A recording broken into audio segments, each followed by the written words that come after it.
Chemistry को ढंग से समझना है ना तो क्लियर बात समझ लीजिए। एटॉमिक नंबर, एलिमेंट्स का नेम, सिंबल, ये आपको याद करना पड़ेगा।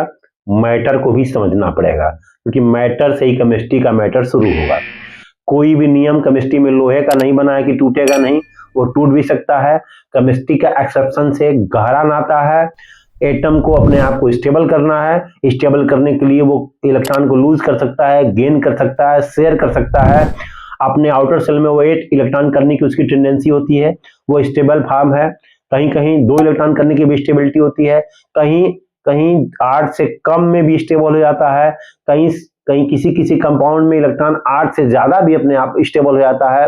वो डिपेंड करता है कि जो ऑर्बिटल है वो हाफ फिल्ड है, फुल फिल्ड है, अनपेयर्ड इलेक्ट्रॉन, पेयर्ड इलेक्ट्रॉन उसमें कितने हैं। तो तमाम तरह की कंडीशन है, इसलिए इसको लेके बहुत कंफ्यूज मत रहिएगा। और केमिस्ट्री में कंपाउंड को समझना है तो आपको आयन को समझना होगा, एटम की वैलेंसी को समझना होगा। वैलेंसी को निकालने के लिए कोई गणितीय फार्मूला नहीं है, उसके इलेक्ट्रॉनिक कॉन्फ़िगरेशन उसकी टेंडेंसी के अकॉर्डिंग ही उसमें आप वैलेंसी निकालेंगे।